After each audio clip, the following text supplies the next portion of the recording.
Hello student, I am Ankita Sahu your teacher. तो आपका 6 राजवंश स्टार्ट हो गया था। देन आपका फिर मैंने 6 राजवंश के अंतर्गत बौद्ध कला का आरंभ और गुफा चित्र के बारे में बताया था। तो आपको अभी इसमें जो गुफा चित्र के बारे में चित्रण तो बताया था कि कैसे कैसे बने हुए हैं, लेकिन उनकी टेक्निक क्या थी तो वो हम इस वीडियो में देखेंगे। तो इसके पहले मैं आपको इस वीडियो के बारे में कि कैसे वो लोग चित्रण करते थे बताने से पहले थोड़ा सा लास्ट वीडियो के बारे में रिमाइंड कराती हूँ, देन हम इसमें देखते हैं। तो आपका मैंने लास्ट वीडियो में तुंगहुआंग की गुफाओं के बारे में बताया था कि तुंगहुआंग की जो गुफाएं हैं वो क्या कहा जाता है, उनको चीन की अजंता कहा जाता है। जैसे हमारे यहाँ भारत में अजंता बहुत फेमस है, प्रसिद्ध है अजंता की गुफाएं महाराष्ट्र की, वैसे ही तुंगहुआएं जो है वो चीन की गुफाओं को तुंगहुआन को अजंता कहा जाता है।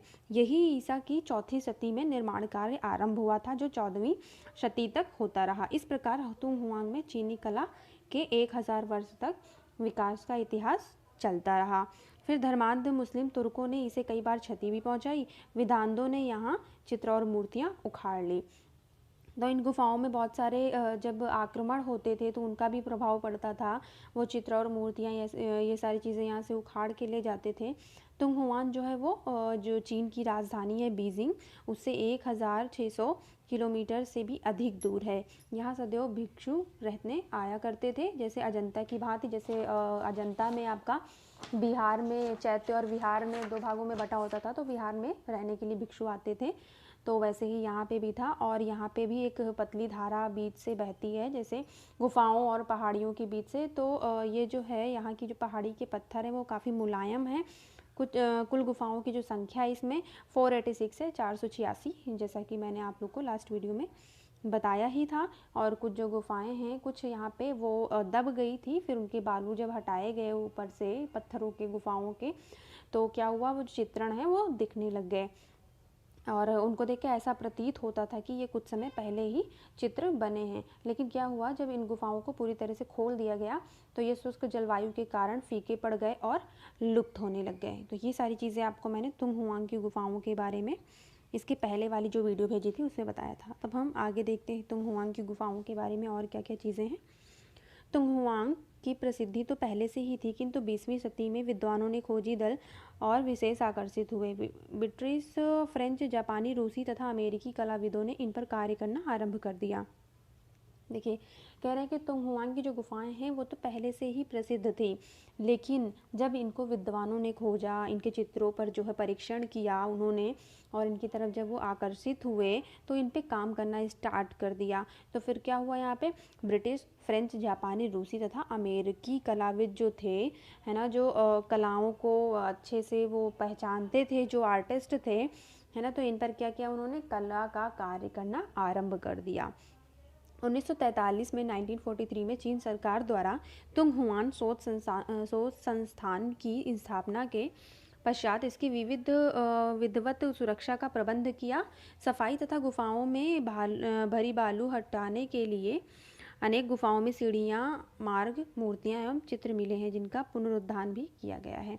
अब देखिए, 1943 में क्या हुआ, जो चीन सरकार थी उन्होंने तुंगहुआन की गुफाओं का शोध संसाधन किया, मतलब उन पर रिसर्च स्टार्ट की, और फिर इसके पश्चात इनकी विधिवत का किया कि सुरक्षा का प्रबंध किया। क्यों? क्योंकि बताया ना अभी इससे पहले मैंने आप लोगों को कि वो शुष्क जलवायु के कारण उनके जो चित्र थे वो लुप्त होने लग गए, फीके पड़ने लग गए, तो इसीलिए सरकार ने विधिवत सुरक्षा का प्रबंध किया गया। सफाई तथा गुफाओं में भरी बालू मिट्टी हटाने पर अनेक गुफाओं में सीढ़ियाँ, मार्ग, मूर्तियाँ एवं चित्र भी मिले हुए हैं। तो जो बालू में ये दब गए थे, तो बालू हटाने पर इनके चित्र, जैसा कि बताया, कि साफ साफ दिखाई देने लग गए, और गुफाओं में जो है सीढ़ियाँ, मार्ग, मूर्तियाँ एवं चित्र भी मिले हैं, जिनका पुनरुद्धार भी किया गया, मतलब फिर से वो दोबारा से बनाए गए, या उनको फिर से अच्छी तरीके से जो चीज़ें ख़त्म हो रही थी उनको फिर से पुनरुद्धार, मतलब दोबारा से बनाया गया। तो भित्ति चित्र देखते हैं कि भित्ति चित्रों में क्या है, गुफाओं के भित्ति चित्र। तो तुंगहुआंग में मूर्तिकला की अपेक्षा चित्रकला का प्रधान है। अनुमान है कि तुंगहुआंग में प्रत्येक भित्ति पर, छत पर चित्र थे। तो जो तुंगहुआन की गुफाएं बता रहे हैं कि मूर्ति कला कम मिली है, उसकी अपेक्षा कंपैरिजन में जो है चित्रकलाएं ज़्यादा मिली हुई हैं। तो जो चित्र मिले हुए हैं तो माना जाता है कि ये प्रत्येक भित्तियों पर और छत पर चित्रण हुआ था। गुफाओं में के खुरदरी भित्ति पर भूसी तथा पशुओं के बाल मिली चिकनी मिट्टी का लेप कर दिया जाता था। दीवार को एक सा करके इस पर बारीक मिट्टी का खड़िया तथा सरेस मिलाकर पुनः एक पतला सा अस्तर लगा दिया जाता था। देखिए, गुफाओं की जो अंदर की लेयर्स होती थी, पत्थर होते थे, तो वो खुरदुरे होते थे। तो उन पे क्या करते थे, ये भूसी और पशुओं के बाल, उन दोनों को मिलाकर चिकनी मिट्टी के साथ उसका लेप लगाते थे, लेयर लगाते थे उन पत्थरों पे। फिर जब वो दीवार एक जैसी हो जाती थी, प्लेन पूरी, तो उस पर क्या करते थे, ये बारीक मिट्टी एक सा करके इस पर बारीक मिट्टी का खड़िया तथा सरेस मिलाकर पुनः एक पतला। फिर जब ये पूरी दीवार एक जैसी हो जाती थी, तो उसको चिकना करने के लिए ये बारीक मिट्टी और खड़िया सरेस मिलाकर इस पर एक लेयर अस्तर लगाते थे। रंगों में गोंद मिलाकर टेम्परा विधि से चित्रण किया जाता था। भित्ति पर पहले कोयले तथा रंगीन बत्ती से रेखांकन करते थे, फिर इसे गेरू अथवा काले रंग की रेखाओं से पक्का कर लेते थे। अब देखिए, ये क्या करते थे, ये सारा प्रोसेस करने के बाद, दीवारों को तैयार करने के बाद भित्तियों को ये रंगों में गोंद मिलाकर और टेम्परा विधि से काम करते थे। अब यहाँ पे जो है टेम्परा विधि से भी हुआ है और फ्रेस्को विधि से भी काम हुआ है। तो भित्ति पर पहले ये क्या करते थे, कोयले या फिर रंगीन बत्ती जो होती थी, उससे ये लोग रेखांकन करते थे। तो आपको मैं जूम मीटिंग पे समझा दूंगी कि ये रंगीन बत्ती क्या है। तो भित्ति पर पहले ये कोयले से चित्रण करते थे, रेखांकन करते थे। फिर क्या करते थे, इसे गेरू अथवा काले रंग की रेखाओं से इसे पक्का करते थे, मतलब फाइनल टच देते थे इसमें। छिद्रयुक्त अथवा कटी हुई आकृतियों से भी चित्र उकेरे जाते थे। सीधी रेखाओं एवं आभामंडल आदि की गोलाई के लिए, इसको आदि कर लेना आज को, तो आदि के गोलाई के लिए तीन तथा सूत का भी प्रयोग होता था। प्रायः गेरू, हरा, नीला और काजल, सिंदूर का प्रयोग हुआ है। अब देखिए, छिद्रयुक्त जो कटी हुई आकृतियाँ होती थी, तो उन पर भी ये क्या करते थे, चित्र उकेरे जाते थे। मतलब जो भी यहाँ पे अगर कहीं कहीं पे दीवार छिद्रयुक्त रह जाती थी या फिर इनको कोई और आकृतियाँ दिखानी होती थी, तो वैसे भी ये चित्र यहाँ पे बनाते थे। और क्या करते थे, सीधी रेखाओं का यूज़ करते थे। और जैसे आभा मंडल बनाना होता था पीछे का, जिसे आप हालो भी कहते हो इंग्लिश में, है ना, तो जो आभा मंडल बनाना होता था पीछे का, गोलाई के लिए ये सूत का, रस्सी का प्रयोग करते थे। और प्रायः मतलब यहाँ पे सबसे ज़्यादा जो रंगों का प्रयोग हुआ है वो गेरू का, हरा का और नील का, काजल और सिंदूर का, ये सारे अर्थ कलर हैं, तो इन्हीं का प्रयोग हुआ है। अर्थ कलर आपको मैंने जूम मीटिंग पे काफ़ी बार समझाया हुआ है कि अर्थ कलर क्या है। तो उत्तरी वेई ये वेई है, इसको वेरी को वेई कर लेना। तो उत्तरी वेई शासनकाल की प्राचीनतम 32 गुफाओं में से 249, 251 तथा 257 के चित्र सर्वोत्तम हैं। इनकी शैली में कई प्रभावों का सम्मिश्रण है। बुद्ध की मुद्रा चीनी है, जो सपाट अलंकारिता में बदल गई है। तो देखिए, जो उत्तरी वेई शासनकाल की गुफाएं हैं, 32 गुफाएं, तो उनमें से ये नंबर दिए हुए हैं कुछ गुफाओं के, तो 249, 251 तथा 257, इसमें सबसे अच्छे उसमें कंडीशन में चित्र मिले हुए हैं। और इनकी जो स्टाइल है, शैली है, तो वो कई प्रभावों का सम्मिश्रण है। मतलब भारतीय प्रभाव या फिर जो यहाँ पे आक्रमण करते थे कुछ, उनके भी चित्रकारी होती थी, है ना, तो उनका प्रभाव, और जो यहाँ पे बुद्ध की मुद्रा बनाई गई है उसमें चीनी प्रभाव है, वो चीनी बनाई गई है, जो सपाट अलंकारिकता में बदल गई है। मतलब बहुत लयात्मक और अलंकारिक रूप से इसको बनाया गया है। बुद्ध जीवन जातक कथाओं तथा अप्सराओं का अंकन है। जातक कथाओं के बहाने चीनी चित्रकार को अपनी अभिरुचियां दिखाने का अवसर मिला है। तो बुद्ध के जीवन से रिलेटेड यहाँ पे चित्रण हुआ है, जातक कथाएं बनी हुई हैं। जातक कथाएं पता होंगी आपको, अजंता जब आपने पढ़ा होगा, नहीं पता होगी तो आप मुझसे पूछ भी सकते हैं बाद में जूम मीटिंग पे।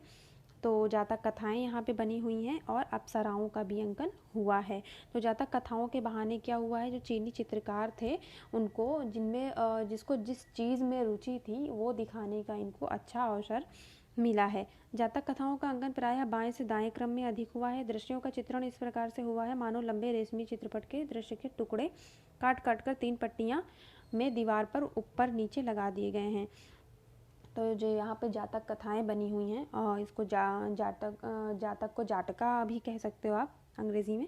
तो यहाँ पे जो है ये जातक कथाएं प्रायः अंकन किए गए हैं जो बाएं से दाएं क्रम में, क्रमिक रूप में इनको दिखाया गया है। तो इनका जो दृश्य चित्रण है वो इस प्रकार था, जैसे रेशमी पटचित्र थे, चित्रपट था। आपको मैंने पिक्चर शेयर की थी, आप लोगों ने देखा होगा रेशमी चित्रपट कैसा होता था। तो उनमें जो है दृश्य के टुकड़े काट काट कर 3 पट्टियों में दीवार पर ऊपर नीचे लगा दिए गए हैं, ठीक है। तो ऐसा वो प्रतीत होते हैं, जैसे रेशमी पटचित्र होते थे, आपको दिखाया था कि दीवारों पे कैसे लगाते थे वो, तो वैसा ही यहाँ पे प्रतीत होते हैं। अब आगे देखते हैं। थांग काल में तुंग हुआंग की चित्रकला चरम उन्नति पर थी। इस युग में विशाल चित्र संयोजन किए गए जिनमें स्पष्टता एवं सुव्यवस्था है, रंग संगतिपूर्ण एवं सूक्ष्म भेद युक्त है। तो जो थांग काल में तुंग हुआंग की चित्रकला है वो कब किस पे थी? चरम उन्नति पे थी। सबसे ज़्यादा विकास जो है वो थांग काल में हुआ। अभी थांग काल आप आगे पढ़ोगे।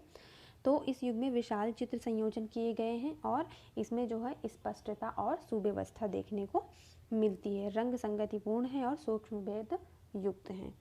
विशाल संयोजनों में दैनिक जीवन का भी चित्रण हुआ है, जिनमें विभिन्न जातियों के लोग पृथक पृथक विशेषताओं के आधार पर सरलता से पहचाने जा सकते हैं। चीनी संरक्षकों और दानदाताओं की आकृतियां भी व्यक्ति चित्रों की भांति अंकन हुई हैं।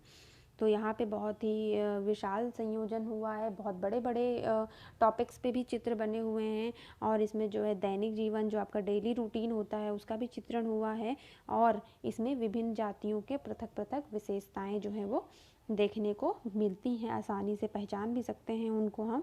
और इसमें जो है चीनी संरक्षक और दान दाताओं की भी आकृतियाँ बनाई गई हैं, जो व्यक्ति चित्रों की भांति ही अंकन है। जो बाकी के चित्र हैं व्यक्ति चित्र बनाए गए हैं उन्हीं की तरह बनाई गई हैं।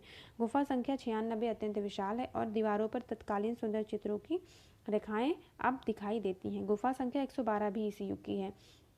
तो देखिए जो यहाँ पे बता रहे हैं, बताया था ना आपको कि गुफाओं की संख्या जो है वो 486 486 है ना। तो जो गुफा नंबर उसमें 96 है वो क्या है? अत्यंत विशाल, बड़ी है सबसे ज़्यादा वो 96 गुफा। और दीवारों पर तत्कालीन सुंदर चित्रों की रेखाएं अब दिखाई देती हैं जो करंटली बनाई गई हैं। गुफा संख्या 112 भी इसी युग की है। और चीनी दृश्य चित्रण के विकास में इनका भी महत्वपूर्ण स्थान है। इनमें विस्तार की जो भावना उत्पन्न हुई है वही शुंग काल के दृश्य चित्रण में विकसित होती है। तो जो इनके दृश्य चित्रण हैं वो बता रहे हैं कि सबसे ज़्यादा इसका विकास देखने को मिलता है और इनमें जो विस्तार की भावना उत्पन्न हुई थी मतलब काफ़ी डिटेल्स में और काफ़ी क्वांटिटी में चित्र बनाने की जो भावना उत्पन्न हुई थी वो शुंग काल के दृश्य चित्रण में विकसित होता है। शुंग काल अभी आप आगे पढ़ोगे। 777 ईस्वी के उपरांत यहाँ कला की गति मंद हो गई। 9वीं शती के पश्चात यहाँ पुनः चित्रण हुआ जिनमें चीनी प्रभाव अधिक है। तो क्या हुआ? 777 ईस्वी के उपरांत क्या हुआ? कला की जो गति थी वो धीमी पड़ गई, मंद हो गई और 9वीं शती के पश्चात यहाँ पुनः चित्रण प्रारंभ हो गया जिनमें चीनी प्रभाव अधिक है। तो जैसे कि भी आप आगे बताया कि इसमें जो है और जगहों के भी प्रभाव जो है देखने को मिलते हैं। तो यही कह रहे हैं कि इनमें जो है 9वीं शती के बाद जो है वो फिर से चीनी प्रभाव देखने को मिलता है। तो आपका भी भित्ति चित्रण और है, फिर मैं आपको वो नेक्स्ट मीटिंग में पढ़ाऊँगी। देन आपका फिर इसमें रेशमी पटचित्र स्टार्ट हो जाएगा और पटचित्रों की अनुकृतियाँ, फिर पात्र कला। देन आपका फिर जो इसके आर्टिस्ट हैं, जैसा कि अभी मैंने लास्ट वीडियो में बताया था, कू खाईचा और जीहो, ये सारे आर्टिस्ट आपके स्टार्ट हो जाएंगे। तो आपको इस वीडियो से रिलेटेड अगर कोई भी चीज़ें नहीं समझ में आई हो तो मुझे मैसेज करके पूछ सकते हैं आप, या फिर कोई भी वर्ड आपको नहीं समझ में आया हो तो जूम मीटिंग पे मुझसे पूछ सकते हैं।